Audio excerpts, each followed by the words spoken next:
Did you hear the one about the nursing professor? It's this one. It's my capstone, which is on learning through fun and games. Humor is weaved into American society, from the silver screen to newspapers to social media. The nation cannot seem to get enough laughable content. However, didactic teaching has remained dull, intense, and barely to the point. My project goals were to utilize fun and games in the classroom to improve student engagement, confidence, and reduction in stress. Build stronger student-teacher relationships that will promote a passion in nursing, and incorporate fun and games into a lesson on PPE and infection control. For my theoretical framework, I would like to begin by introducing the idea that humor best complements passive learning. Think of it like a stand-up comedy where the comedian presents a joke and the audience reacts. A common downfall of passive learning is that faculty are unable to tell how well students are learning the content, and that students are reluctant to ask questions. However, a sprinkle of humor remedies the situation because when the professor or the comedian tells a joke, they can tell who's laughing and who's been paying attention and who understands the content enough to laugh at the joke. And then, more obviously, games play on active learning, where students take in information through activities. In all, humanism best embodies fun and games as it creates an educational environment that is relaxed and casual. I began my literature review by defining humor and fun.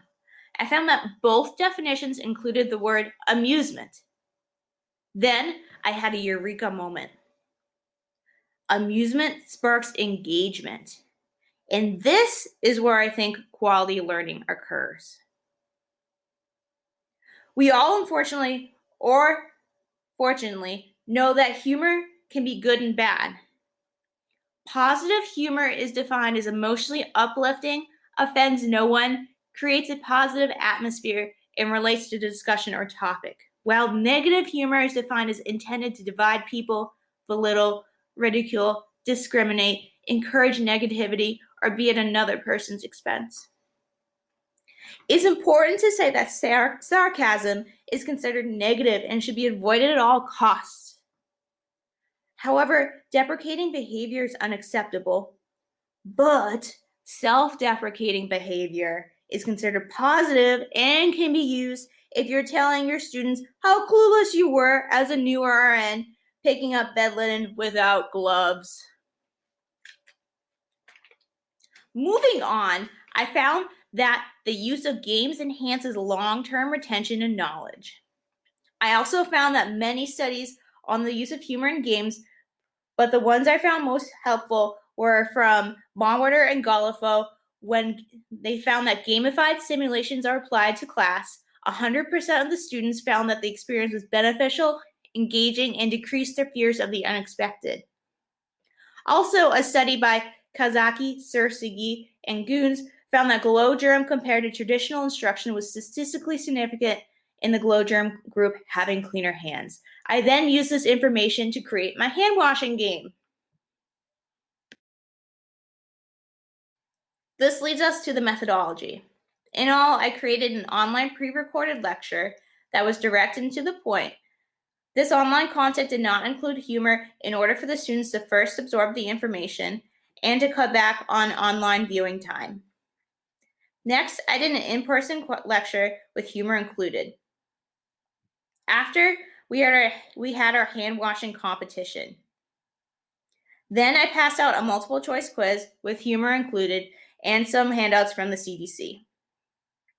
Lastly, I created a game on PPE precautions that I offered an open lab. After the final question of the practice quiz, a QR code was made for students to scan with their cell phones. This code immediately brought them to a SurveyMonkey, where they were able to evaluate the instructor's teaching methods. 23 Emmanuel College Intro to Nursing students answered the SurveyMonkey, consisting of 4 questions. The first question asked, how knowledgeable was your instructor? No surprise, most of the students answered, I was extremely knowledgeable. The second question asked, how clearly did your instructor explain the material? Again, no surprise, they said I explained it extremely clearly. The third question asked, what was your speed at which your instructor presented the material? Too fast, too slow, or about right?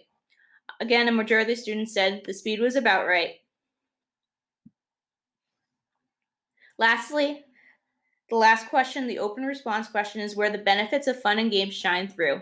Students said I was very friendly and showed willingness to help at all times, said I was very knowledgeable and very friendly, said I was very helpful and very personable, and made me comfortable learning the new material. In conclusion, the theoretical framework of humanism, coupled with the passive learning strategies of humor and active learning of games, provided a therapeutic learning environment that motivated students to excel at learning new material. Ultimately, when fun and games were added to the lesson, student amusement sparked an increased interest in new material and promoted a passion for future learning. Thank you all for listening to my project, and here's a link to my full report. Have a great day.